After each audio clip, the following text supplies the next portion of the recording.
વલ્લભના વાલા વૈષ્ણવો, જય જય શ્રી ગોકુલેશ.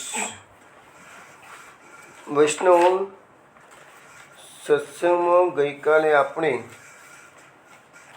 તામસ પ્રમેય પ્રકરણનો પહેલો અધ્યાય એટલે કે અધ્યાય 15મો એનો પૂરો શ્રવણ કર્યો આપણે. હવે ગઈકાલની જે લીલા આપણે શ્રવણ કરી એમાં જોયું કે જશોદાજી કનૈયાને ઘરે સાજી ગૌચારણ પછી પધરાવે છે, તો જે સેવા જશોદાજી લાલાની કરે છે એમાં બે શબ્દો લખેલા હતા, યથા કામમ યથા કાલમ. હવે મહાપ્રભુજીએ જે પુષ્ટિમાર્ગ પ્રકટ કર્યો એમાં જે 4 પ્રમાણ લીધા હતા એમાંનું એક પ્રમાણ તો આ શ્રીમદ ભાગવત છે. તો આપણો જે સેવા પ્રકાર છે એ શ્રીમદ આપણા જે પુષ્ટિમાર્ગના મૂળભૂત સિદ્ધાંતો છે એ બધા મહાપ્રભુજીએ ભાગવતમાંથી જ લીધેલા છે. એમાં આ જે પ્રકાર ગઈકાલે આપણે કહ્યું કે જશોદાજીએ લાલાની સેવા યથા કામમ યથા કાલમ. યથા કામમ એટલે ભગવાનની ઈચ્છા મુજબ, જેને આપણે સાદી ભાષામાં કહીએ તો તત્સુખની ભાવના, જે પુષ્ટિમાર્ગનું મુખ્ય તત્વ છે, તત્સુખની ભાવના. યથા કામમ ભગવાનને જે ગમે એવી સેવા કરવાની. અને યથા કાલમ એટલે ઋતુ પ્રમાણે, સમય પ્રમાણે, ઉત્સવ પ્રમાણે આપણે ભગવાનની જે સેવા આપણો પ્રકાર બદલાતો રહેતો હોય છે સમયે સમયે. એનું કારણ છે યથા કાલમ. જે પ્રકારની ઋતુ હોય એ પ્રકારે ભગવાનને સુખ થાય એ પ્રકારે આપણે બધું સેવામાં વસ્તુ કરવાની, બધી છે કરવાની. તો આ રીતે યથા કામમ યથા લાભમનો યથા કામમ યથા કાલમનો અર્થઘટન મહાપ્રભુજીએ કરેલું છે. હવે આપણે 16મા અધ્યાયમાં પ્રવેશ કરીએ એ પહેલાં આપણે એક મહાપ્રભુજીનું વધાઈ ગાન શ્રવણ કરીશું. રાગ રાંગ રાંગી રસ કો રાશ રાંગ રાંગી શ્રી લક્ષ્મણ लाल रस की मुरली का रंध्र रंध्र धार धार मधुरामृत पुरीत पिया प्रसंग सा वेष्टित सुंदर सुतडित गान तरंगी राग रंग रंगी रस को रास रंग रंगी स्वर समुद्र सपुट कुंज सांगी पद्मनाभ प्रभु रसाल दान देत लेत गोपी निह द्रव्य सौंदर्य जूरी भरी रही प्रेम पेठ तीनों लोक त्रिभंगी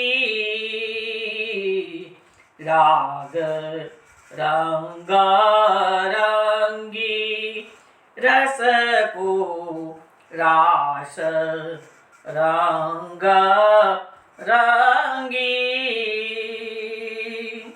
राग रंग रंगी रस को रास रंग रंगी. વૈષ્ણવ આ કીર્તન આપે કાફી રાગમાં શ્રવણ કર્યું છે. પદ્મનાભદાસ 84 વૈષ્ણવો થઈ ગયા છે. છોલાવાળા તરીકે બધા સંપ્રદાય એમને જાણે છે. કનોજના વતની હતા અને ભાગવત પર જે કથા કરીને નિર્વાહ કરતા હતા, પણ મહાપ્રભુજીના સેવક બન્યા પછી એમને ભાગવત કથા પછી લેવાનું બધું બંધ કરી દીધું હતું. અને ઇવન કોઈ પણ મહાપ્રભુજીની આજ્ઞા હતી કે ભાગવત સિવાય કોઈ પણ શાસ્ત્ર તમે બધાને શ્રવણ કરાવી શકો છો, પણ એમને ના પાડી કે હવે હું ક્યારે પણ કહે છે કે શાસ્ત્રોમાંથી પૈસા પેદા કરવાની વાત નહીં કરું, ધનુપાર્જન નહીં કરું કહે છે. એ પદ્મનાભદાસ બહુ જાણીતું ચરિત્ર છે આપણા પુષ્ટિ માર્ગમાં. તો એમને મહાપ્રભુજી પર એટલા બધા પદો લખેલા છે. તો મહાપ્રભુજીનું સાચું સ્વરૂપ એમના પદોમાંથી આપણને જાણવા મળે છે. સમયે સમયે આપણે એવા પદો લેતા રહીશું એટલે ખ્યાલ આવશે કે પદ્મનાભ મહાપ્રભુજીના સ્વરૂપનું કેટલું સુંદર વર્ણન એમના પદોમાં કરેલું છે. અહીંયા આ કીર્તનમાં શ્રી આચાર્યજી એમ કહે છે કે શ્રી ગોપીજનોનું જે સ્નેહ દ્રવ્ય છે, ખરું તત્વ છે ગોપીજનોનો પ્રેમ, ગોપી પ્રેમ કી ધ્વજા, એટલે ગોપીજનોનો જે પ્રેમ એ મહાપ્રભુજી ત્યાંથી લીધો છે અને દૈવી જીવોને ભગવાનના સ્વરૂપામૃતનું દાન કર્યું છે. એટલે મહાપ્રભુજીનું એક નામ સર્વોત્તમ સ્તોત્રમાં આવ્યું છે, અદેય દાન દક્ષ છે, જેનું દાન કોઈ ના આપી શકે એવો ભગવાનના સ્વરૂપાનંદનું દાન, સ્વરૂપામૃતનું દાન મહાપ્રભુજી પોતાના નિજ દૈવી જીવોને કરે છે. અને કેવી રીતે? તો ગોપીજનોનું સ્નેહ દ્રવ્ય લઈને. હવે આમાં એવું સમજાવવામાં આવે છે કે ભગવાન નિકુંજમાં પ્રિયાજીની સાથે બિરાજમાન છે. એ વખતે એ બંનેના સ્વરૂપ કેવા છે? તો મેઘની સાથે વીજળી શોભી રહી હોય તેમ. હવે એ યુગલ સ્વરૂપે વેણુનાદ કરી અને એના રંધ્રોમાંથી મધુર અમૃતની વર્ષા કરી છે. અને ઘેર ઘેર જે ગોપીજનો હતા એમના હૃદયને આ મધુર રસથી ભરપૂર કર્યા છે. હવે શ્રી ઠાકોરજી જ્યારે વેણુનાદ કરે છે ને ત્યારે રાધિકાજી કોઈ વિચિત્ર રીતે એમાં સ્વરનું પૂરણ કરે છે. અને એવો રાગ અને રાસ એ બંને રંગમાં રંગાયેલા આ શ્રી આચાર્યજી મહાપ્રભુજી ભગવાનનો જે રાગનું છેદ થયેલું છે અને એમાંથી જે સ્વર ભરે છે રસનો, એ બંનેના રંગમાં શ્રી મહાપ્રભુજી એટલે કે શ્રી લક્ષ્મણલાલજીના લાલજી એટલે મહાપ્રભુજી રંગાયેલા છે. હવે એ એવા પ્રગટેલા રસ આચાર્યશ્રી રસ સમુદ્રનું દાન પોતાના દૈવી જીવોને કરે છે. એવું મુખ્ય જે તાત્પર્ય આપણે બોલીએ કે દેવોદ્ધાર પ્રયત્નાત્મા બરાબર છે, પણ મુખ્ય વસ્તુ એ છે કે જે આપણે એ પણ કહીએ છીએ કે અદય દાન દક્ષ છે. જે રસ સમુદ્રનું જે દાન છે એ આચાર્યશ્રી પોતાના દૈવી જીવોને કરે છે. અને આ સ્નેહમાંથી જ રસનું પ્રાકટ્ય છે. માટે ગોપીજનો પાસેથી મહાપ્રભુજીએ ગોપીજનોનો જે સ્નેહ છે એ સ્નેહ લીધો છે અને પછી એ પોતાના નિજજનોને રસનું દાન કરે છે. એટલે અહીંયા કહે છે કે એક પેઠ શબ્દ આ કીર્તનમાં, પેઠ એટલે બજાર, તો પ્રેમ સૌંદર્ય રસના બજારમાં મહાપ્રભુજી રસદાન કરે છે. તેની સામે આપણે દૈવી જીવોને શું આપવાનું છે? દૈવી જીવોને પ્રેમ આપવાનો છે. તો બજારમાં લેતી દેતી ચાલતી હોય એવી રીતે અહીંયા મહાપ્રભુજી પણ સ્નેહ રસ વૈષ્ણવ પાસેથી લઈ અને રસનું દાન કરે છે. હવે એ બ્રહ્મ સંબંધ મંત્રની જે દીક્ષા બધા જે વૈષ્ણવો લીધેલી છે એ વખતે જ મહાપ્રભુજીએ પોતાના નિજજનોને જે ભગવાનના સ્વરૂપાનંદનું દાન કરી દીધું છે. બ્રહ્મ સંબંધ તે વખતે જ કહે છે. તો આવું આ એક ગૂઢ અર્થ આ કીર્તનનો મેં આપને સમજાવ્યો. હવે વૈષ્ણવો આપણે અધ્યાય 16માં પ્રવેશ કરીએ છીએ. તામસ પ્રમેય પ્રકરણનો આ બીજો અધ્યાય. આ 16મા અધ્યાયની અંદર મુખ્યત્વે નાગદમન લીલાનું વર્ણન આવે છે. આ અધ્યાયની અંદર કુલ 67 શ્લોકો છે અને એમાં મહાપ્રભુજી બતાવી રહ્યા છે આપણને કે આમાં કેટલી વસ્તુઓ છે. તો સૌથી પ્રથમ આપણે ગઈકાલે જોયું 15મા અધ્યાયની અંતમાં કે યમુનાજીનું જલ કાલિય નાગના વિષથી દૂષિત થયેલું છે, તો ભગવાને હવે એ વિષને દૂર કરવા માટેનો ઉદ્યમ કરવાના છે. પછી ભગવાન યમુનાજીમાં પ્રવેશ કરશે એટલે કાલીનાગ ભગવાનને ભરડો લેશે એટલે કાલીનાગ અપરાધ કરશે. પછી એ વખતે ભગવાન પોતાના ભક્તોના નિરોધની પરીક્ષા કરશે. એ શું છે બધું આપણે સમજાવીશું. પછી એકચ્યુઅલી જે નાગ દમન લીલા છે, નાગના નાથવાની લીલા છે, એ લીલાનું વર્ણન આ અધ્યાયમાં આવશે. એના પછી એક વખત નાગના દમન થઈ ગયું એનું, એટલે પછી નાગપત્નીઓ દોડતી આવશે પોતાના બાળકોને આગળ ધરીને અને ભગવાનની સ્તુતિ કરશે, ભગવાનની અર્ચના કરશે, પૂજા કરશે, ભગવાનને ભેટો આપશે. પછી કાળીય નાગને પણ ખબર પડી જશે કે ભાઈ મેં ભૂલો કરી છે, કે અપરાધ કર્યો છે કે છે. એટલે કાળીય નાગ પણ સ્તુતિ કરશે અને ભગવાન છેવટે આ નાગો પર, કાળીય નાગ પર અનુગ્રહ કરશે. તો આટલી વાત આ અધ્યાયમાં 67 શ્લોકોમાં, 67 શ્લોકોમાં ભાગવતમાં વણી લેવામાં આવેલી છે. હવે આપણે 15મો અધ્યાય જ્યારે જોયો હતા ને, ત્યારે એમાં ફક્ત 52 શ્લોક હતા. તો 52 શ્લોકમાંથી મહાપ્રભુજીએ પુરુષોત્તમ સહસ્ત્રનામ 15 અને ત્રિવિધ નામાવલીના 13 એમ કહીને 28 નામો પ્રકટ કર્યા હતા. પણ આશ્ચર્યજનક વાત એ છે કે આટલો મોટો આ અધ્યાય છે, તો પણ મહાપ્રભુજીએ પુરુષોત્તમ સહસ્ત્રનામનું એક જ નામ આમાંથી પ્રકટ કર્યું છે, કાળીય ફણી માણિક્ય રંજિત શ્રી પદાંબુજ. આટલા આખા અધ્યાયમાં એક જ નામ મહાપ્રભુજીએ પ્રકટ કર્યું. એનો અર્થ એવો થાય કાળીય ફણી માણિક્ય. તો ભગવાન કાળીય નાગના ફણા ઉપર નૃત્ય જ્યારે કરે છે, તો એના જે 100 મસ્તક છે, દરેક મસ્તક પર માણેક છે, અને એ જે મસ્તકને ભગવાન નમાવે છે, તો ભગવાનના જે ચરણારવિંદ છે એ માણેકનો રંગ લાલ છે, તો રંજિત થઈ જાય છે. એટલે ભગવાનના ચરણારવિંદ પણ લાલ રંગે રંજિત થઈ જાય છે માણેકના પડછાયાના કારણે, પ્રતિબિંબના કારણે. એટલે મહાપ્રભુજી નામ પ્રકટ કર્યું કાળીય ફણી માણિક્ય રંજિત શ્રી પદાંબુજ. હવે ત્રિવિધલા નામાવલીમાં આ અધ્યાયમાંથી મહાપ્રભુજીએ 4 નામો પ્રકટ કર્યા છે. એક તો છે ભક્ત પરીક્ષકાય નમઃ. ભક્ત પરીક્ષકાય નમઃ નામ કેમ પ્રકટ કર્યું છે? તો કહેવાનો મતલબ એવો છે કે 15મા અધ્યાયની અંદર જે ગધેડો માર્યો, ધેનુકાસુરને માર્યો, એટલે કે વ્રજવાસીઓનો દેહાધ્યાસ ભગવાને દૂર કર્યો. આ અધ્યાયની અંદર ભગવાન નાગદમન લીલા કરી. નાગ એ ઇન્દ્રિયનું પ્રતીક છે, એટલે ઇન્દ્રિયાધ્યાસ દૂર કરવાના છે. પંચ પરવા વિદ્યા, એની અંદર પહેલો દેહાધ્યાસ આવે, બીજું ઇન્દ્રિયાધ્યાસ આવે. એટલે બીજી જે અવિદ્યા છે ઇન્દ્રિયાધ્યાસ, એ આમાં દૂર કરવાના છે.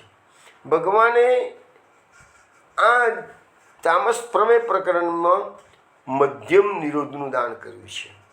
પરંતુ ભગવાન કહે છે કે મેં પહેલા અધ્યાયમાં એટલે કે 15મા અધ્યાયમાં નિરોધ તો ગોપ સખાઓનો કર્યો છે, પણ એ નિરોધની પરીક્ષા ભગવાનને કરવાનું મન થયું, અને એટલે ભગવાન કાળીય નાગના ભરડામાં બંધનમાં આવી. તો ભગવાન બંધનમાં આવે, જશોદાજીએ બંધનમાં નાખ્યા હતા એ વાત આપણે જોઈ ગયા છીએ. હવે ફરીથી ભગવાન કાળીય નાગના બંધનમાં આવ્યા છે. કાળીય નાગે પોતાના વિશાળ શરીરથી ભગવાનનું જે નાનું સ્વરૂપ છે, નાનું બાળકનું સ્વરૂપ છે, પછી ભગવાન એને વિરાટ સ્વરૂપ બનાવશે. વિરાટ એટલે કે થોડુંક મોટું કરશે, પુષ્ટ મોટા થઈ જશે ભગવાન, એટલે એના સાદા જકડા તૂટી જશે, એટલે એમના ભરડામાંથી નાગ એને બહાર કાઢશે પ્રભુને. તો પ્રભુ એક વખત તો વ્રજવાસીઓને લાગ્યું કે મારો કનૈયો અત્યારે નાગના સકંજામાં સપડાઈ ગયેલો છે. હવે એ કનૈયો નાગના સકંજામાં સપડાઈ ગયેલો છે, એટલે વ્રજવાસીઓ કહે છે અમારે જીવીને શું કામ છે, કે છે જ્યારે કનૈયો જ નથી તો અમારે, તો એ વ્રજવાસીઓ મરવા તૈયાર થઈ ગયા છે. એટલે અહીંયા ભગવાને આ વ્રજવાસીઓની ભક્તોની પરીક્ષા કરી છે કે મારા વ્રજવાસીઓ મને કેટલો પ્રેમ કરે છે. ભગવાન નથી તો આ જીવન નકામું છે. તો આપણા માટે આ બધું સમજાવવા માટે મહાપ્રભુજી આ બધું પ્રકટ કરી રહ્યા છે કે કૃષ્ણ નથી તો પણ તો પછી આપણું જીવન નકામું છે. તો કૃષ્ણ જ એ જ આપણો પ્રાણ, એ જ આપણો શ્વાસ. તો અહીંયા ભક્ત પરીક્ષકાય નમઃ નામ મહાપ્રભુજી એટલે પ્રકટ કર્યું. બીજું નામ પ્રકટ કર્યું ત્રિવિધલા નામાવલીમાં કાલ્ય ફની માનિકી રંજિતસ્ય પદાંબુજાય નમઃ. તો એ તો તમે સમજી શકો. થોડી વાર પહેલાં કીધું કે જે પુરુષોત્તમ સહસ્ત્રમ નામ પ્રકટ કર્યું છે એવું જ નામ પાછું ત્રિવિધલીલા નામાવલીમાં પ્રકટ કર્યું છે. પછી નાગ પત્ની સમર્ચિતાય નમઃ, એટલે નાગનો જ્યારે દમન કર્યું કાલે નાગનું, એટલે એની જે પત્નીઓ હતી એ બધી પત્નીઓ આવીને ભગવાનની સ્તુતિ કરે છે, ભગવાનની પૂજા અર્ચના કરે છે. માટે મહાપ્રભુએ નામ પ્રકટ કર્યું નાગ પત્ની સમર્ચિતાય નમઃ. પછી નામ આવે છે કે ભક્તાશ્રય જલસ્થલ વિશોધકાય નમઃ. હવે એ ભગવાન એ નાગ, હવે કાલિય નાગ લડવા ભલે આવ્યો હતો, અપરાધ જરૂર કર્યો, પરંતુ ભગવાન તો કહેવાય પરમ કૃપાળુ છે. ભક્તોના અપરાધ ક્ષમા કરે છે, બધાના અપરાધ ક્ષમા કરે છે. પૂતના મારવા આવી એને માતાની ગતિ આપી દીધી, મોક્ષ આપી દીધો. તો અહીંયા ભગવાન દરેકે દરેકને એક વખત શરણે આવ્યો જીવ એટલે ભગવાન કહે છે બસ કહે છે તું મારો થઈ ગયો ને, હવે તારે ચિંતા નહીં કરવાની. તો કાલિય નાગ પણ પછી શરણાગતિ સ્વીકારે છે એટલે ભગવાન એને મારતા નથી. ભગવાન એને કહે છે જ્યાં તું રમણીક દ્વીપમાં જઈને વસ, એ અહીંથી નીકળી શકે છે. એટલે ભગવાને કાલિય નાગને જમનાજીના ધરામાંથી દૂર કર્યું છે અને એ રીતે જમનાજીનું વિષયુક્ત જળ એમાંથી શુદ્ધિકરણ ભગવાને કર્યું છે. તો એ જળ ભક્તનો આશ્રય, ભક્તો આ જમનાજીના અને વૃંદાવનના આશ્રય રહેલા છે. તો ભક્તોનો આશ્રય જે જલનો છે એ શુદ્ધિકરણ થયું. હવે રહ્યું સ્થળ. તો સ્થળ શું? તો જમનાજીના કિનારે જે વૃક્ષો હતા એ બધા વૃક્ષો આ ઝેરના કારણે બધા બળી ગયેલા હતા. એટલે તગાડે કોઈ નજીકમાં ઘાસ ઉગતું જ નહોતું. એટલે જે સ્થાવર જંગમ જે જગાઓ બધી હતી ત્યાંની કોઈ પશુ પક્ષી પણ નજીક જઈ શકતા હતા નહીં. એ બધું ભગવાને શુદ્ધિકરણની પ્રોસેસ કરી અને દૂર કર્યું છે અશુદ્ધિઓ. માટે નામ પડ્યું ભક્તાશ્રય જલસ્થલ વિશોધકાય નમઃ. તો આવી રીતે પુરુષોત્તમ સહસ્ત્રમ એક નામ અને ત્રિવિધલા નામાવલીમાં 4 નામ. અધ્યાય ઘણો મોટો છે પણ પ્રકટ નામો ઘણા ઓછા છે. હવે આપણે અધ્યાયમાં પ્રવેશ કરતાં પહેલાં મહાપૂજ્ય તો કારિકાઓ ઘણી લખી છે. બધી કારિકા એટલે થાય 1-2 કારિકા આપણે લઈ લઈએ છીએ. મહાપ્રભુજી એવી સમજાવે છે કે ઇન્દ્રિયાણી સમસ્તાનામ મૃત્યુવ સમુદાહના તૈવ વિષપૂર્ણાની કાલિયસ્ય શિરાંસી અતસ્તદુપમર્દોત્ર નિરૂપ્યો હિ ત્રયોદશે સંતુષ્ટો ભગવાન સ્તેષુ સ્વલીલામ ચેત કરોતિ ભક્તિ માર્ગાનુસારેણ નિસ્તારો નાન્યથા ભવેત. આ કારિકામાં મહાપ્રભુજી કહે છે ઇન્દ્રિયો જ સર્વમાં મૃત્યુરૂપ છે. એ કાળી નાગની ઝેરથી ભરેલી ફણાઓ છે. એ માટે ભગવાને કાલિય નાગનું મર્દન કર્યું છે અને એનું નિરૂપણ આ અધ્યાયમાં એટલે કે 16મા અધ્યાયમાં કરવામાં આવ્યું છે.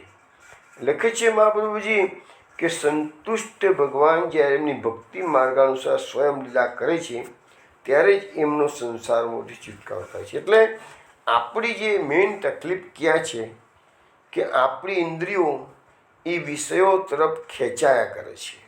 તો ભગવાન જ્યારે અનુગ્રહ કરે અને એ ઇન્દ્રિયો જે વિષયો તરફ ખેંચાય છે એના બદલે ભગવાન માર્ગમાં ખેંચાવી જોઈએ. પુષ્ટિ માર્ગમાં અને અન્ય માર્ગમાં જે ફરક છે એ જ છે કે અહીંયા આપણને મહાપ્રભુજી નિરોધ લક્ષણમાં સમજાવેલું છે કે યસ્ય વા ભગવત કાર્યમ યદા સ્પષ્ટમ ન દ્રશ્યતે તદા વિનિગ્રસ્તસ્ય કર્તવ્ય ઇતિ નિશ્ચય. હવે જે તપસ્વીઓનો માર્ગ છે એવા દુનિયામાં ઘણા સંપ્રદાયો છે જ્યાં તપનું બહુ પ્રાધાન્ય છે. જ્યારે પુષ્ટિ માર્ગમાં ભાવનું પ્રાધાન્ય છે, પ્રેમનું પ્રાધાન્ય છે, તપનું પ્રાધાન્ય નો તપની જરૂર છે નથી એવું પણ નથી, પણ તપ કરતાં વિશેષ પ્રેમ. તો એ જે તપસ્વીઓ હોય છે તો એ બધા સંપ્રદાયમાં એ બધા માર્ગોમાં કેવું છે, ઇન્દ્રિયોનો પૂરેપૂરો કંટ્રોલ કરી દેવાનો છે, નિગ્રહ કરવાનો છે, બાજી નાખવાની છે ઇન્દ્રિયોને. પણ અહીંયા મહાપ્રભુજી ના પાડે, ના, તમે એ જ બધી ઇન્દ્રિયોને સેવા માર્ગમાં પ્રભુ સેવામાં વાળી લો. બસ ખાલી ડાયવર્ઝન જ આપવાનું કીધું છે મહાપ્રભુજીએ, મારીને ઇન્દ્રિયોને મારી નાખવાની નથી. એટલે આ શ્લોકમાં નિરોધ લક્ષણનો શ્લોકમાં કીધું, એમાં કહે છે કે જે ઇન્દ્રિયોનું ભગવત કાર્ય એટલે કે ભગવત સેવામાં તમે એનો વિનિયોગ ન કરી શકો એવી જ ઇન્દ્રિયોનો તમારે નિગ્રહ કરવો. બાકી જે ઇન્દ્રિયો ભગવત સેવામાં વાળી શકાય એની ભગવત સેવામાં ઉપયોગમાં લેવો. બસ આ સીધો સાદો માર્ગ આપણને મહાપ્રભુજીએ સમજાવી દીધો છે. એટલે એમાં અહીંયા શું છે, તપની વાત નથી આવતી, પરંતુ ઇન્દ્રિયોને પણ અંગીકાર ભગવાનના ત્યાં કરા. એટલે દેહ તો ખરો જ, પણ દેહ પણ આપણો દેહથી સેવા, એટલે આપણી કાયિક સેવા તો ખરી જ, અને આપણી આ ઇન્દ્રિયોની જે સેવા છે એ પણ કાયિક સેવા કહેવાય છે. તો એ બધી સેવા કરવાની. પણ માનસિક સેવાને આપણે માનસિક સેવા પરમાતા શબ્દ તો મહાપ્રભુજી પાછો વાપરેલો જ છે. પણ મનથી જો તમે સેવા કરો તો એ આ ઇન્દ્રિયોની સેવા કરતાં પણ પેલી સેવા વિશેષ વધી જાય છે. તો માટે આવો એક પૃથક સરળ માર્ગ મહાપ્રભુજીએ પ્રકટ કરેલો છે. કે જે અમે મહાપ્રભુજી કેવા છે, મહાપ્રભુજી કહે છે ભગવાન કેવા છે, તો ભગવાન અક્લિષ્ટ કરતા છે. એમને કોઈ પણ લીલા કરવામાં જરાય ક્લેશ થતો નથી. ભગવાનને આપણને લાગે કે આટલું થયું, આમ થયું, 7 દિવસનું બાળક 7 દિવસ ગીરા ધારણ કર્યું, એ આપણને લાગે. ભગવાન માટે તો બધી રમત જ હતી. એ તો લખ્યું છે ને કે કાન કુંવર કે કરે પલ્લવ પર માનો ગોવર્ધન નૃત્ય કરી નંદાસજી ગાઈ ગયા છે ને, ભગવાન હતા કમળનું ફૂલ ચૌકતા હોય એવું લાગે. તો આપણને લાગે કે કેટલું મોટું પર્વત ઉછ્યો છે. એટલે કાલિયા નાગને નાચ્યો હોય તો સામાન્ય માસનું ગજ્યું છે, આવું ઝેરથી ભરેલો કાલિયા નાગ 100 માથાવાળો. પણ એ બધી પ્રભુની માટે રમત જ છે. કે છે એટલે કે જો અક્લિષ્ટ કર્મા શબ્દનો પ્રયોગ મહાપ્રભુજીએ કરેલો છે. હવે આપણે ધીરે ધીરે અધ્યાયના શ્લોકો જોતા જોઈએ. પહેલો શ્લોક છે, શ્રી શુક ઉવાચ વિલોક્યમ દૂષિતામ કૃષ્ણ કૃષ્ણાયના વિભુ તસ્યા વિશુદ્ધિમ અનિવિંચન સર્પમ તમુદભાસયત. જો આ શ્લોકનો અર્થ એવો થાય કે કૃષ્ણ નાગે દૂષિત કરેલી જોઈ ભગવાન કૃષ્ણે એની શુદ્ધિ કરવાનો વિચાર કર્યો, એટલે કે કાલિયા નાગને ત્યાંથી કાઢી મૂકવાનો પ્લાન કરે છે ભગવાન. આ શ્લોકમાં 3 વખત કૃષ્ણ શબ્દનો પ્રયોગ કરવામાં આવેલો છે. કેમ? તો એક કૃષ્ણામ વિલોક્ય દૂષિતામ કૃષ્ણામ. કૃષ્ણામ એટલે કોણ? તો શ્રી યમુનાજી. યમુનાજીનું જલ શ્યામ સુંદરના જેવું શ્યામ છે, માટે અહીંયા પ્રયોગ કરવામાં આવે છે કૃષ્ણ. ઇવન ગઈકાલે પણ આપણે વાત કરી હતી કૃષ્ણાસ અધિકારીએ જે યમુનાજીના 31 પદમાં જે પદ છે, શરણ પ્રતિપાલ ગોપાલ અતિવર્ધિની, એમાં શું કહે છે? કૃષ્ણ તન વર્ણ ગુંદરમ શ્રી કૃષ્ણ કે કૃષ્ણ લીલામયી કૃષ્ણ સુખ કંદની. એટલે પણ યમુનાજીનું એક નામ છે કૃષ્ણ. હવે એ યમુનાજી માટે કૃષ્ણ પ્રયોગ, પછી ભગવાન માટે તો કૃષ્ણ શબ્દ વપરાયેલો જ છે, એ તો સમજી શકાય એવું છે. પણ પેલા કાલિયા નાગ માટે પાછો શબ્દ વાપર્યો છે કૃષ્ણાહીના. તો યા કૃષ્ણનો અર્થ થાય અહીન વત્તા કૃષ્ણ. કૃષ્ણ એટલે શ્યામ કાલી, અને અહીન એટલે નાગ. તો કાલિયા નાગ એને એનો સંસ્કૃત શબ્દ અહીંયા મૂકવામાં આવ્યો છે કૃષ્ણાહીના. તો અહીંયા મહાપ્રભુજી સુબોધનીયમાં સમજાવે છે કે જેનું રૂપ ભગવાનના જેવું હોય તેને ભગવાને દોષ રહિત કરવું જોઈએ. તો યમુનાજીનું પણ સ્વરૂપ ભગવાનના જેવું શ્યામ છે, અને કાલિયા નાગના જેવું સ્વરૂપ પણ શ્યામ છે કે છે. તો બંનેને ભગવાન અત્યારે દોષ રહિત કરવાના છે. ભગવાન કૃષ્ણ શ્યામ છે, કાલિનાગ કૃષ્ણ શ્યામ છે, અને નાગે ભગવાનનું સારૂપ્ય પ્રાપ્ત કર્યું એટલે ભગવાને એને દોષ રહિત કર્યો, એટલે સારૂપ્ય પ્રાપ્ત કર્યું, એટલે કે ભગવાનના જેવું રૂપ છે એનું, એમ રૂપ છે એટલે વર્ણની દ્રષ્ટિએ. પછી લખ્યું છે કે શ્યામ સુંદર છે એમના જેવો, પણ શ્યામ સુંદર શ્રી કૃષ્ણે શ્યામ વર્ણ કાલી નાગનો દોષ દૂર કર્યો, તેથી આ કૃષ્ણ પદ 3 વાર મુકાયેલું છે. અને એ ભગવાન આ કાર્ય કરવાનું સામર્થ્ય ધરાવે છે, માટે આમાં કૃષ્ણની સાથે સાથે વિભુ શબ્દનો પ્રયોગ કરવામાં આવેલો છે. સુખદેવજી કહે છે કે અહીંયા વિભુ પણ ભગવાન કેવા છે? વિભુ છે, એટલે સર્વસમર્થ છે કે છે. શ્રી મહાપ્રભુજી આગળ આપણને આજ્ઞા કરતા કે છે કલૌ કૃષ્ણ એવ સર્વ દોષ નિવારકો. આપણા મહાપ્રભુજીની કારિકાઓ આપણે ઘણી વખત જોઈએ છીએ, એમાં પણ એક કારિકા છે દોષ ત્યાજન શક્તો હિ સેવ્યો દાતા ગુણસ્ય છે. આપણો પ્રભુ કેવો છે? એક તો ભક્તોના દોષોને એ આરામથી દૂર કરે છે, અને એટલું જ નહીં, ભક્તના દોષો દૂર કરે અને પોતાનામાં જે ગુણો છે એ ગુણોનું ભક્તોમાં આરોપણ કરે છે. એટલે ભગવાનના ગુણો ભક્તમાં આવે છે. અહીંયા શું કર્યું છે કે કડીકાળમાં ભગવાન કૃષ્ણ જ બધા દોષો દૂર. આજે બીજા દેવો તો શું છે, તમે પૂજા કરો તો તમે પસંદ થાય, અને પૂજામાં સહેજ ભૂલ કરી તો તમને શ્રાપ આપી દે, કૃપાયમાન થાય. અને કૃષ્ણ એવું નથી. કૃષ્ણ તો સદાય કૃપાળુ છે.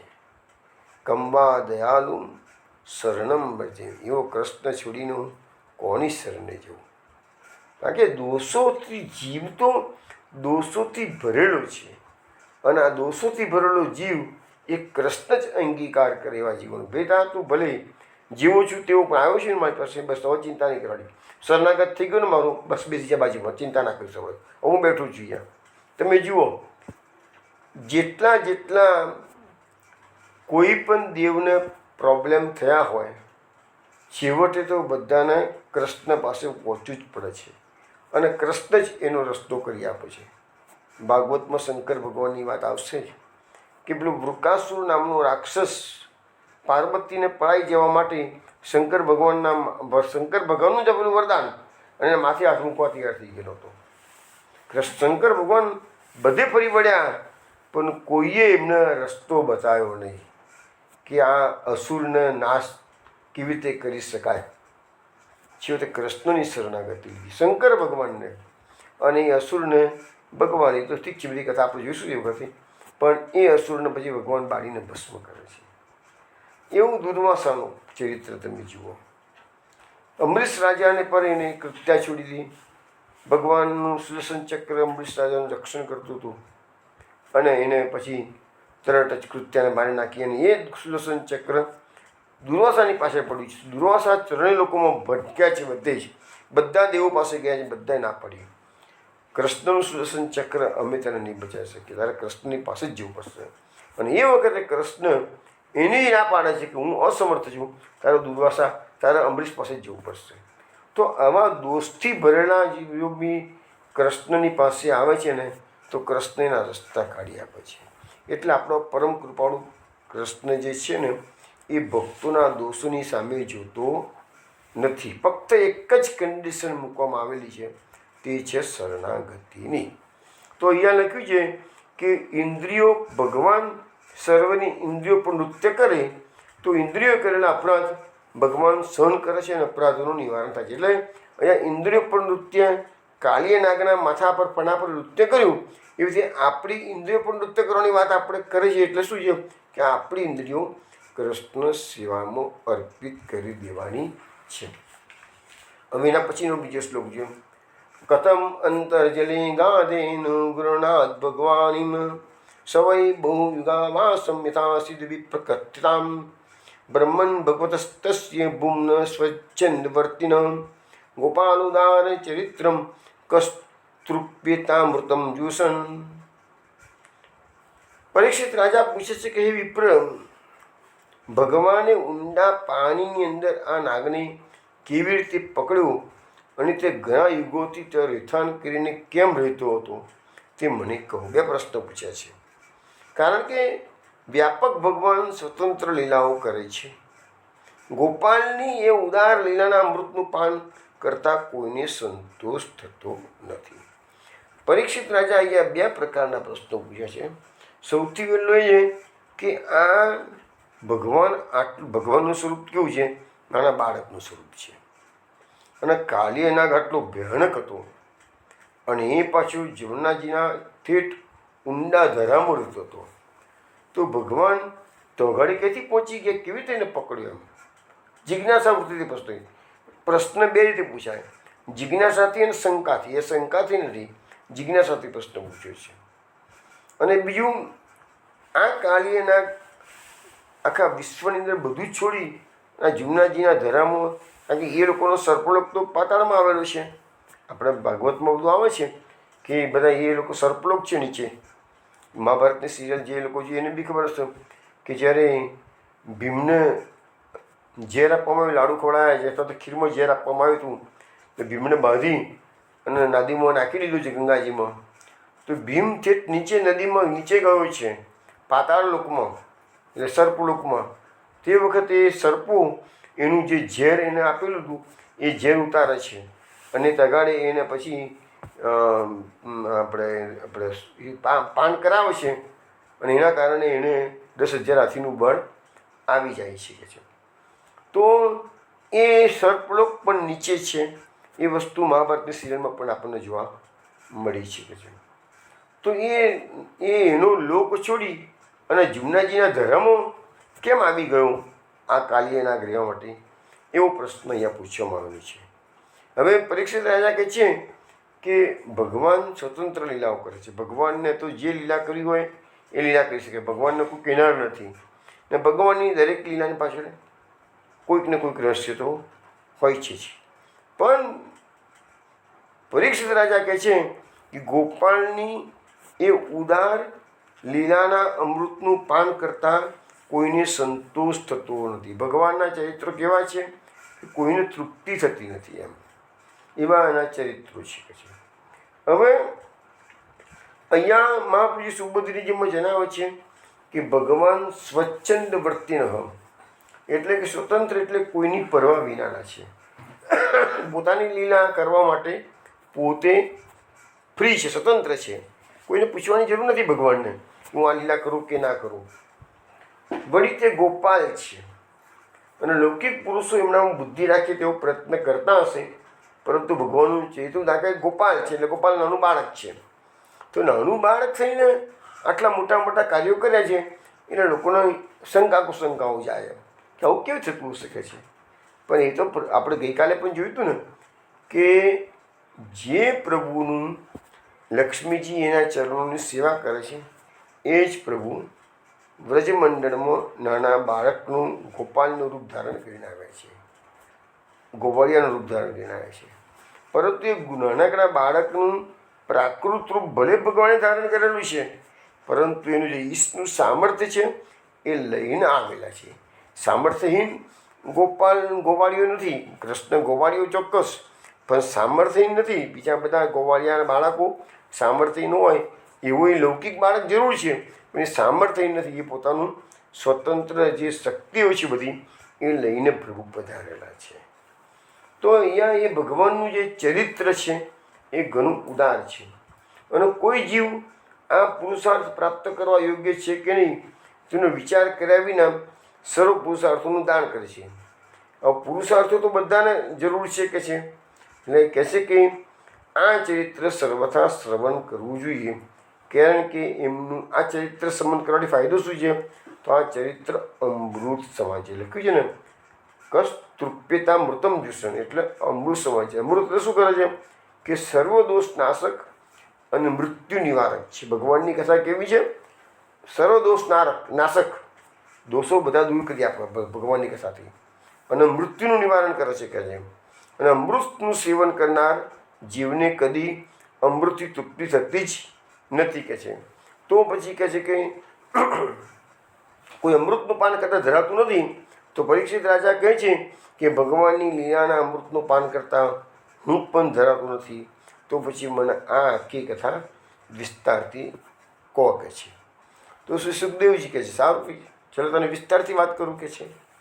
શું કહે છે કાલિંદ્યામ કાલ્યસ્યાસિદ્રદ કશ્ચિદ વિષાગ્નિના સપ્યમાન પયા યસ્મિન પતંતિ ઉપરિગાહ ખગાહ વિપ્લુષ્પતા વિશ્વો દુર્મી મારુતેના વિમર્શિતા મ્રિયન્તે તીર્ઘાયસ્ય પ્રાણીન સ્થિરજંગમાહ. 2 શ્લોકો બોલ્યો. એમાં એવું સુખદેવજી કથાની શરૂઆત કરતા કહે છે કે યમુનાજીમાં કાલિય નાગના સંબંધવાળો એક ઊંડો ધરો હતો અને તેનું પાણી તેના 20 રૂપિયા અગ્નિથી ઉકળતું હતું. જો એક કાયમ માટે વિષ ઓગતો હતો અને વિષના કારણે જળ તો દૂષિત થયું એટલું જ નહીં, પણ એ પાણી પાછું ઉકળતું હતું કહે છે. તેથી તેના ઉપર ઉડનારા પક્ષીઓ એ જે પાણી ઉકળે એટલે એની જે વરાળ ઝાડ છે એ તો આકાશ સુધી પહોંચતી. ત્યાંથી કોઈ પક્ષીઓ ઉડતા ઉડતા જાય તેમાં તરફડીને મરી જતા. અને એના ઝેરી પાણીના વેનથી ઉડતા બિંદુઓવાળા વાયુનો સ્પર્શ થતા કિનારા પરના સ્થાવર અને જંગમ પ્રાણીઓ પણ મૃત્યુ પામતા. એટલા આકાશમાં ઉડતા પક્ષીઓ મરતા એટલું જ નહીં, પણ એ જમનાજીના કિનારે જે ધરાની નજીકમાં જે સ્થાવર જંગમ વૃક્ષો હતા કે પ્રાણીઓ જે નજીકમાં રહેતા હતા એ બધા મૃત્યુ પામતા હતા. તો સુખદેવજી હવે આ કાલી નાગનો દમન ભગવાને કર્યું, શુદ્ધિકરણની પ્રોસેસ શરૂ કરવાની છે, તો એની કથા વિસ્તારથી કહેવાની શરૂ કરે છે. મહાપ્રભુજી સુબોધરીજીમાં કહે છે કે કાલિય નાગના સંબંધવાળો એક ધરો યમુનાજીમાં હતો. એ ધરાનું પાણી ઝેરની અગ્નિથી ઉકળતું રહેતું હતું અને એ ઝેર બધા પાણીમાં ફેલાયેલું હતું અને આ ઝેરની અસર આકાશ સુધી થતી હતી. એટલે એના પરથી આકાશમાં ઉડી જનારા પક્ષીઓ એ ઝેરની અસરથી મૂર્છિત થઈને ધરામ પડતા હતા. બીજું આ ઝેર કેવું હતું? આ ઝેરના સંબંધવાળા યમુનાજીના જળની તરંગોના બિંદુઓ મિશ્રિત વાયુના સ્પર્શ માત્રથી બંને કિનારા પર રહેલા અથવા ત્યાં આવેલા સ્થાવર જંગમ પાણી મરી જતા હતા. એટલે શું છે કે જે પાણી ઉકળે ને તેના બિંદુઓ ત્યાંની હવા જે આવતી જતી હોય એ હવામાં બિંદુઓ પ્રસરે. એટલે કિનારા પર જે વૃક્ષો હોય એ વૃક્ષો પણ એના પર એ બિંદુઓ લાગે, ઝેરી બિંદુઓ, એટલે વૃક્ષો પણ બધા મરી જતા હતા. અને કોઈ પશુ પક્ષી તેથી નજીકમાં ગયું હોય, દેડકા જેવા પ્રાણીઓ તો રહેતા હોય કિનારા પર, તે બધા એની ઝાડના કારણે મરી જતા હતા. તો મહાપ્રભુએ સમજાવે છે કે એ સ્થાવર અને જંગમ, સ્થાવર એટલે આ વૃક્ષો બધા રહે અને જંગમ એટલે આ બધા દેડકા વગેરે પ્રાણીઓ. અને આ વૃક્ષોની શાખાઓ જ્યારે વૃક્ષો કિનારે હોય અમુક સમયે શાખાઓ વધતી જાય અને વધતી વધતી જ્યારે કિનારા સુધી પહોંચી જાય ત્યારે એમાં આ જે ઝેરી બિંદુઓ અંદર ચોંટી જાય તો એ ધીરે ધીરે આખું ઝાડ પણ નષ્ટ થઈ જાય. તો આવી રીતે એનું જે ભયાનકતા છે આ કાલિય નાગના ઝેરની એ આપણને સમજાવવામાં આવી. હવે આગળનો શ્લોક જોઈએ. તમ ચંડવેગ વિષ વીર્યમ અવેક્ષતેન દુષ્ટામ નદીમ ચ ખલ સંયમનાવતાર કૃષ્ણ કદંબમ અધિરુહ્ય તતોતિ તુંગમ આસ્ફુટ્ય ગાદરસનો પતત વિશોદે. એવું કહે છે કે ભગવાને જોયું કે કાલિય નાગ તીવ્ર વેગવાળો છે. ઝેર એનું વીર્ય હતું, એટલે એનું પરાક્રમની તાકાત ક્યાં હતી? એના ઝેરમાં હતી, વિષમાં હતી. યમુનાજી એનાથી દોષવાળા થયા. હવે ભગવાનનો અવતાર શા માટે છે? તો ખલ સંયમના અવતાર એવો શબ્દ વાપર્યો છે. એટલે કે ખલ એટલે દુર્જનો, તો દુર્જનોનો સંયમ કરવા માટે, એટલે દુર્જનોને કંટ્રોલ કરવાનો છે. દુર્જનોને મારીને નાખવાના હોય. કોઈ જગ્યાએ મારવાનો હોય તો મારવાની વાત કરે અને કોઈ જગ્યાએ એને સુધારવાની તક આપો તો સુધારવાની તક પણ આપે છે, પણ એનો સંયમ કરાવી દઈ શકે છે.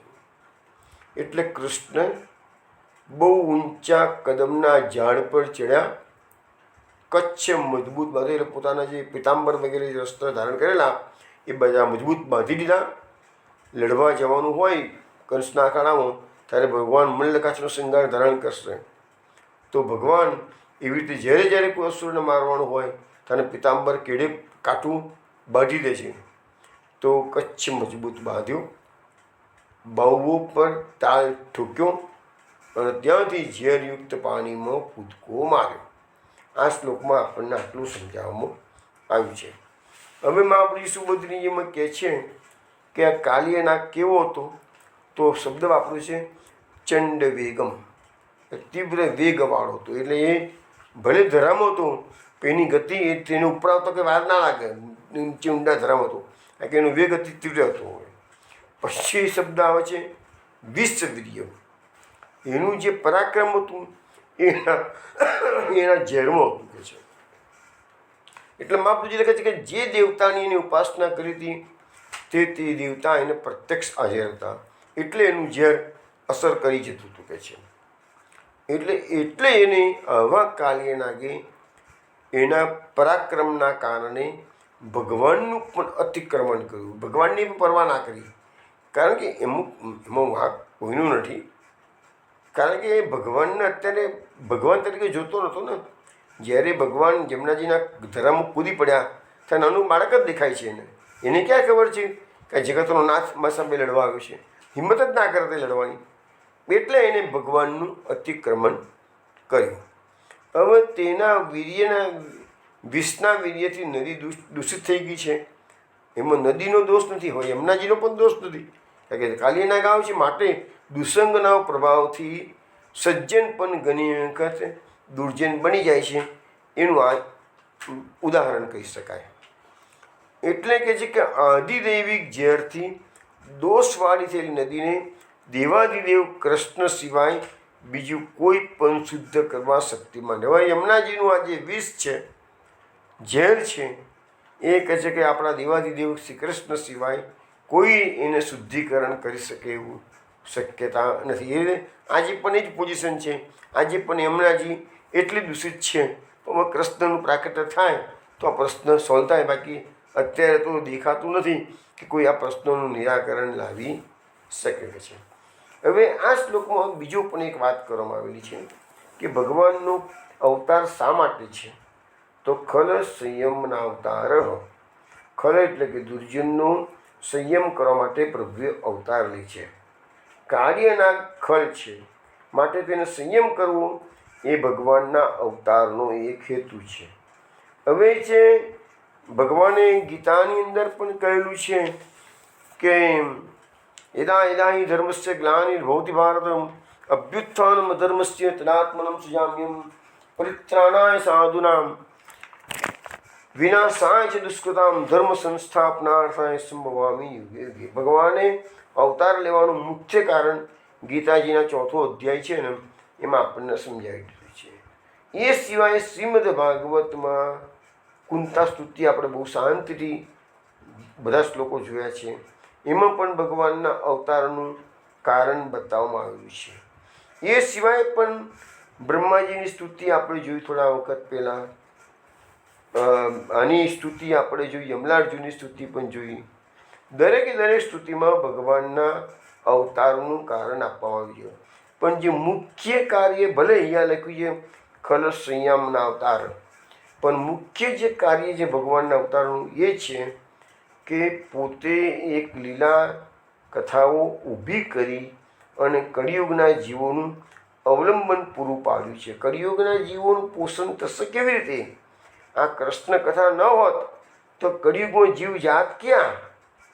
એટલા માટે આ કૃષ્ણ કથાનું પ્રાગટ્ય, કૃષ્ણનું પ્રાગટ્યથી કૃષ્ણની કથાનું પ્રાગટ્ય થયું છે, લીલાનું પ્રાગટ્ય થયું છે. અને એ જ લીલા આપણે કળિયુગના લોકો માટે સંજીવની સમાન છે. અને એ જ પ્રભુ પ્રાપ્તિનો આ એક જ માર્ગ અત્યારે બતાવ્યો છે. કારણ કે ભાગવતમાં લખ્યું છે કલૌ કેશવ કીર્તનાથ. કલિયુગમાં કેશવનું કીર્તન. કીર્તન કેવી રીતે કરો? તો એની લીલાઓ કરી છે તો તમે કીર્તન કરી શકો છો ને. તો માટે કલૌ કેશવ કીર્તનાથ. એટલે ભગવાન પ્રાપ્તિનો આ એક જ ઉપાય કળિયુગમાં બચેલો છે. બીજા બધા ઉપાયો સર્વમાર્ગેષુ નષ્ટેષુ કલૌ ચ ખલ ધર્મિણી પાસંડ પ્રચુર કે કૃષ્ણેવ ગતિ. કૃષ્ણની શરણાગતિ લો અને કૃષ્ણના ગુણગાન ગાઓ. એ સિવાય આ કળિયુગમાં ઉદ્ધારનો બીજો કોઈ સાધન આપણી પાસે નથી. એટલે અહીંયા લખ્યું છે ખલ સંયમના અવતાર.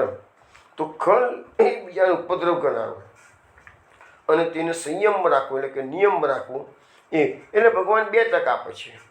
જો દુર્જનની દુર્જન છે એ દુર્જન કૃષ્ણ સાથે બાથ ભીડે છે તો પણ ભગવાન એને 2 તક આપી દે છે. કહો તો તું સુધરી જા એટલે શરણાગતિ લઈ લે, અથવા તો પછી તેને ભગવાન મારી નાખે છે. 2 માંથી એક વસ્તુ છે. અહીંયા કાલીનાગ છેવટે ભગવાન એને માર્યો નથી, કારણ કે એને શરણાગતિ સ્વીકારી લીધી કૃષ્ણની, એટલે ભગવાન છોડી દીધું. જે ભગવાનના દુશ્મનો ભગવાનની શરણે આવી ગયા છે એને ભગવાને છોડી દીધા છે, અને જે દુશ્મનો ભગવાનના છોડી છેલ્લે સુધી મરતા સુધી લડ્યા છે એને પણ ભગવાને મર્યા પછી ઉત્તમ ગતિ પ્રદાન કરી છે. ભગવાને પોતાનું જે કૃપાળુનું જે બિરુદ છે એ પૂરેપૂરું પાડ્યું છે. મર્યા પછી પણ એની ઉત્તમ ગતિ પ્રાપ્ત કરાવી શકે છે. તો લખ્યું છે અહીંયા કે માર્યા વિના દોષ દૂર થતા હોય તો ભગવાન એને માર્યા વિના પણ દોષ દૂર કરી આપે છે. પણ જો મરે નહીં ત્યાં સુધી દોષ એ છોડવા તૈયાર જ ના હોય તો ભગવાન છેવટે એને મારી નાખે છે. આ રીતે ખલને નિયમમાં રાખવાનો ભગવાનનો આશય છે કે. હવે અહીંયા આપણને સમજાવવામાં આવ્યું છે કે ભગવાન ઊંચા કદમના ઝાડ ઉપર ચડ્યા અને ત્યાંથી એમને જમનાજીના ધરામાં કૂદકો માર્યો. વૈષ્ણવો, આપણે જે કથા જાણીએ છીએ એમાં એવી વાત આવે છે કે જમનાજીના કિનારે ગોપ બાળકો દડો રમતા હતા અને ભગવાને જાયને જોઈને દડો જમનાજીના ધરામાં નાખ્યો, અને પછી શ્રીદામાની એક ગેંદ હતી એટલે શ્રીદામાએ મોટો ઝઘડો ઊભો કર્યો. એટલે ભગવાનને ન છૂટકે એ ગેંદ લેવા જવા માટે કદમના ઝાડ પર ચડવું પડ્યું અને કૂદકો માર્યો. હવે આ કથાઓ સામાન્ય રીતે કથાકારો આ કથા કહેતા હોય છે, પરંતુ શ્રીમદ ભાગવતમાં આવો ગેંદ રમવાની વાતનો કોઈ ઉલ્લેખ કરેલો છે નહીં. હા, આ કથાકારો કહે છે, ખોટું નથી કહેતા. એ બધી વસ્તુઓ સુરદાસજીએ એમને જે નાગદમન લીલાનું વર્ણન સુરદાસજીએ કર્યું છે એ લગભગ સુરદાસજીની 72 ટૂંક, કેટલું મોટું બહુ જ મોટું વિસ્તૃત વર્ણન સુરદાસજીએ નાગદમન લીલાનું કરેલું છે. એમાં 72 ટૂંકો છે. આપણે પણ થોડીક એમાંની ટૂંકો લઈશું. તો એમાં આ શ્રીરામાની ગેંદને ભગવાને ઉછાળીને જમનાજીએ ધરામાં ફેંકી છે એ વાત સુરદાસજીએ કરેલી છે, ભાગવતે એ વાત કરેલી નથી. હવે એક ક્વેશ્ચન આવ્યો છે કે થોડી વાર પહેલાં આપણે જોયું કે જમનાજીના કિનારેના જેટલા ઝાડ હતા એ બધા આના દૂષિત જળના જે ટીપા પડતા હતા, વિષના ટીપા પવનની સાથે રળીને આવતા હતા, એટલે સ્થાવર જંગમ બધા જીવો નાશ પામ્યા. તો આ જમનાજીના કિનારે આ કદમનું વૃક્ષ છે ને એ કદમના વૃક્ષ પર ભગવાન ચડીને કૂદકો માર્યો તો એ કદમનું વૃક્ષ બચ્યું કેવી રીતે? આ ક્વેશ્ચન મહાપ્રભુજી સુબોધની ભાગવતમાં કોઈ ઉલ્લેખ નથી આ વસ્તુનો. ભાગવતમાં તો ખાલી વાત જ કરી છે કદમના ઝાડ પર ચડી ગયા. પણ સવાલ તો આવવો જોઈએ ને કે કદમના ઝાડ પર ભગવાન ચડ્યા તો કદમનું ઝાડ બચ્યું કેવી રીતે? જો આટલા બધા સ્થાવર જંગમ વૃક્ષો અને જીવજંતર બધા મરી ગયા તો એ કદમ વૃક્ષ પર નાશ પામવું જોઈએ ને? તો ના કહે છે. કેમ?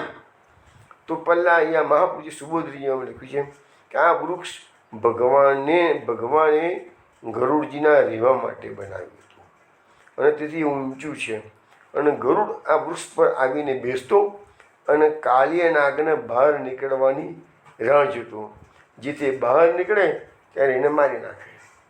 તો એ ગરુડ અને કાલિય નાગનું ભેર શું છે એની વાત આપણે હવે કરી લઈએ. સવાલ આવ્યો કે કિનારા પરના બધા સ્થાવરનો નાશ થાય છે તો આ કદમનું વૃક્ષ નાશ કેમ પામ્યું નથી? આ મહાપુરુષે પ્રશ્ન કર્યો સુબોધનીય. તેથી કહે છે કે ગરુડજીની કૃપાથી આ વૃક્ષ બળ્યું પણ નથી કે સુકાઈ પણ ગયું નથી કે છે. અને ધરાના વિષજલના બિંદુયુક્ત વાયુ આ વૃક્ષ ઊંચું હોવાથી એટલે ઊંચે પહોંચતું ન હોવાથી સુકાતું નથી. અહીંયા બીજું કારણ પણ મહાપુરુષે આપ્યું છે કે એક તો ગરુડને બેસવાનું સ્થાન હતું અને ભગવાનનું વાહન છે ગરુડ, તો એટલે પણ એ વૃક્ષ મરી ગયું નથી. અને વૃક્ષ ઘણું ઊંચું હતું એટલે ઊંચે જે પેલા પવનની સાથે જે બિંદુઓ તને આવતા હતા એટલે સુધી પહોંચે નથી, એટલે પણ આ વૃક્ષ ટકી ગયું છે. એવું મહાપુરુષજી આપણને અહીંયા સમજાવે છે કે છે. પછી કહે છે કે આ વૃક્ષ ઊંચા તટ પર ઉગેલું હતું, એટલે થોડુંક કિનારા પર ખરું પણ થોડીક ઊંચાઈ પર હતું કે છે, અને ઘણું ઊંચું પણ હતું. અને તેના પર ચડી આધિદેવિક વિષ સાથે એટલે કે સમોવડીયા સાથે યુદ્ધ કરવા માટે હાથથી બાવો ઠોક્યા પછી કાલથી ભૂમિ પર મર્યાદાનો ભંગ ન થાય તે માટે કચ્છ તંગ કર્યો, એટલે પિતાંબર એકદમ ફિટ બાંધી દીધું છે કે છે, અને પછી મોટો કૂદકો માર્યો. તો આ રીતે ભગવાને જમનાજીના ધરામાં કૂદકો લગાવ્યો. કેવી રીતે એ કથાનું નિરૂપણ આપણે આજે જોયું આ શ્લોકમાં.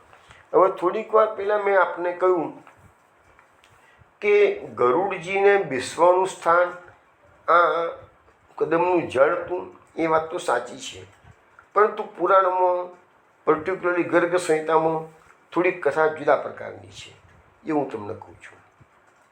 આજે પણ તમે વૃંદાવનમાં જાઓ તો કાલીદહ નામની જગ્યા આજે પણ છે, અને આ સિદ્ધ વડ જે છે ને જેના પર ગરુડજી બેસતા હતા અને ભગવાને કૂદકો માર્યો હતો, એ વડનું ઝાડ, કદમનું ઝાડ, એને લોકો સિદ્ધ વડ કહે છે, પણ એ કદમનું ઝાડ આજે પણ વ્રજમાં વૃંદાવનમાં છે, આજે પણ છે ઝાડ. આટલું પ્રાચીન છે તો પણ છે આજે, કારણ કે એનો નાશ કેમ થતો નથી એ બી કથામાં તમને હું અત્યારે કહું છું. હવે આ થોડી કથા છે ને એ હું તમને અત્યારે શોર્ટમાં કહી દઉં. વસ્તુસ્થિતિ એવી છે, કશ્યપ ઋષિની 2 પત્નીઓ હતી. એકનું નામ કદ્રુ અને બીજું નામ છે વિંતા. આ બંને બહેનો સગી બહેનો હતી બંને. તો બંને વચ્ચે બહુ દુશ્મનાવટ હતી. ભલે એ પત્નીઓ છે કશ્યપ ઋષિની, સગી બહેનો છે, પણ તોય 2 બહેનોને બનતું નહોતું કે છે. કદ્રુના ત્યાં અનેક સર્પોનો જન્મ થયો, અને વિંતાના ત્યાં ગરુડ અને અરુણનો જન્મ થયો. તો ગરુડ એ ભગવાન વિષ્ણુનું વાહન બની ગયો, અને અરુણ છે એ સૂર્યદેવનું વાહન બની ગયો. આપણે કંઈક અરુણોદય થયો એમ બોલીએ છીએ ને સવારના પરમાં, તો અરુણોદય એટલે અરુણનો રથ છે, એના પર સૂર્યદેવ પ્રવાસ કરી રહ્યા છે, મીન્સ કે સતત ભ્રમણ કરી રહ્યા છે. તો એ બંને બહેનોની વચ્ચે અનબનાવ બહુ હતો. એક વખત શું બન્યું કે જે બલિરાજાનો ઘોડો હતો એનું નામ છે ઉચ્ચૈશ્રવા. એ ઉચ્ચૈશ્રવા બંને બહેનો વાતમાં જીભાજોડી પર આવી ગઈ, અને પેલી કદ્રુ કહે છે કે આ ઉચ્ચૈશ્રવા ઘોડો ભલે આખો શ્વેત હોય પણ એનું પૂંછડું છે ને કહે છે એ શ્યામ રંગનું છે કે છે. તારી વિંતા કહે છે તે બરાબર જોયો જ નથી કે છે. ઘોડોનું પૂંછડું છે ને એ શ્વેત રંગનું છે, શ્યામ નથી કે છે, શ્વેત રંગનું છે કે છે. તો કે શરત માંડીએ કે છે, બોલ આપણે જોઈ લઈએ. તો કહે છે કે શું શરત? તો કે જે હારી જાય શરતમાં એ બીજાની દાસી બની જાય કે છે. વિંતા કહે છે ચોક્કસ મંજૂર છે કે છે, ચલો આપણે જોવા જઈએ કે છે. હવે આ બંને જણા ઉચ્ચૈશ્રવા ઘોડો જ્યાં હતો ત્યાં જોવા માટે ગયા, પણ દૂરથી કદ્રુએ વિંતાને આ ઘોડો બતાવ્યો. પણ એ દરમિયાન શું છે, કદ્રુના જે છોકરાઓ સર્પો હતા ને એ બધા સર્પો એ ઉચ્ચૈશ્રવા ઘોડાની પૂંછડીમાં ચારે બાજુ વીંટળાઈ વળ્યા. અને જ્યારે દૂરથી જોવા ગયા, તો દાનવોનો ઘોડો હતો ને નજીકમાં જઈ શકે એમ હતા ને, તો ઋષિની પત્નીઓ છે એ દૂરથી બતાવવા ગયા તો વિંતાને ખબર ના પડી કે આ બનાવટ કરવામાં આવેલી છે. અને જે પૂંછડું છે એ તો શ્વેત જ હતું, પરંતુ અત્યારે દેખાડતી વખતે બધા સર્પો એવા ગોળ ગોળ ગોળ વિતરાઈ ગયા છે કે દૂરથી એનું પૂંછડું શ્યામ દેખાયું. એટલે કદ્રુએ કીધું, જોયું ને શ્યામ રંગનું પૂંછડું છે કે નહીં, કહે છે તું હરી ગઈ ને કહે છે. તો કે હું હારી ગઈ, હવે તું મારી દાસી બની જાય. તો એ વિંતા એની દાસી બની ગઈ. હવે શું થયું કે વિંતા દાસી બની ગઈ, પણ વિંતાએ પોતાનો પુત્ર અરુણને કહ્યું, વિંતા દાસી બની ગઈ એટલે એને પોતાના પુત્ર ગરુડને કહ્યું કે બેટા તું મને આ દાસત્વમાંથી મુક્ત કર કે છે. ગરુડ કે સાવ કે છે. ગરુડ માસીની પાસે જાય છે, એટલે કદ્રુ પાસે જાય છે અને કહે છે કે મારી માને તમે દાસત્વમાંથી મુક્ત કરો, એના માટે તમને જે જોઈએ હું કરવા તૈયાર છું કે છે. તો કે બેટા તું એક કામ કર ને કે છે, તું મારા પુત્રો માટે, તું તો ગરુડનું, તું તો વિષ્ણુનું વાહન છું, તને તો કોઈ રોકટોક નથી આખા વિશ્વમાં બ્રહ્માંડમાં જવાની. તું સ્વર્ગમાં જા, ઇન્દ્ર રાજા પાસેથી અમૃતનો કુંભ લઈ આવ અને એ અમૃતનો કુંભ તું મને આપ તો હું તારી માતાને દાસત્વમાંથી મુક્ત કરી દઉં. એટલે ગરુડજી સીધા ગયા સ્વર્ગમાં ઇન્દ્ર પાસે. ઇન્દ્રને કીધું મને તમારો અમૃતનો કુંભ આપી દો કે છે. શું કારણ છે?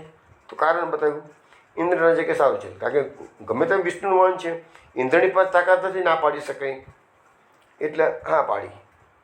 ગરુડજી એ અમૃતનો કુંભ લઈને આવ્યા અને આ જે કદમનું ઝાડ છે એના પર ગરુડજી વિશ્રામ કરવા માટે બેઠા છે.